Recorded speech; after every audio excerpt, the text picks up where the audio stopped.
Hai, 59 diena, jau gruodžio 22 diena, dabar yra Lietuvos laiku 13:47, Australijos 22:47, vakaro 11 beveik. Tai kalėdų jausmas jau irgi šiek tiek ateina, bet Australijoje yra šilta, tai šiek tiek kitaip jaučiasi negu Lietuvoje, negu įprastai. Bet neskaitant to, tai irgi įsivažiuoji į naują ritmą, darbo ritmą, tai irgi e-komercija žlugo, visiškai užšaldė pinigus ir e-komercijos, ir mano ir panašiai, bet gausi kaip gausi. Ir dabar skiriu dėmesį būtent į paslaugą.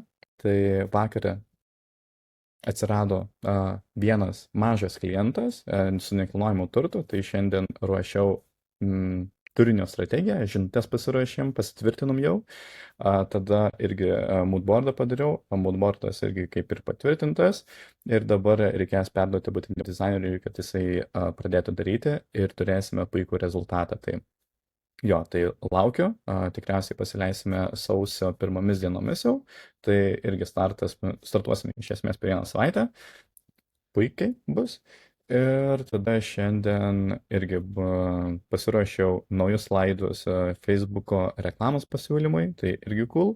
Tuomet turėjau susitikimą, per susitikimą irgi gausi, kad labai stiprus potencialus klientas yra klinika, pakankamai didelė klinika, daug įvairių paslaugų ir pradėsime nuo naujų metų tikėtina, ne?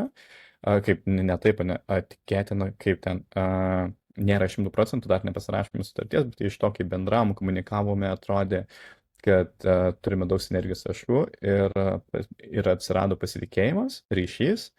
Tai atrodo, kad pasirašysime sutartį, jau kaip ir kalbėjom, kad jau pradėsime sausio, jau pasiplanavom sekantį susitikimą, tada pasiplanavom, kokie turėtų būti sekantis žingsniai. Ir tada dar pasikalbėjom būtent apie dar vieną papildomą projektą, kur galbūt reikės darbo šiek tiek jau anksčiau. Tai irgi praėjo susitikimas puikiai, produktyviai, daug informacijos, bet naudingai. Tai toks irgi klientas su didesniu būtent biudžetu, bagažą, kur būtų irgi geriau. Tai taip prabėgo man tą dieną, dėliojasi būtent irgi žingsnius, kaip išvengti totalinių bankroto arba benamystės, ne, kad irgi išlikčiau. Ir dar irgi jaučiau, kad negaliu pasidalinti, bet irgi jau pradėjau. Tai reikia irgi pakankamai užsidirbti, kad vasarį galėčiau iškeliauti į kelionę. Tai ir noriu po Aziją pakeliauti, yra tokia proga, yra Kinija, yra Japonija, yra kitos valstybės, kurias verta aplankyti, kol esu Australijoje, už irgi kitokią kainą.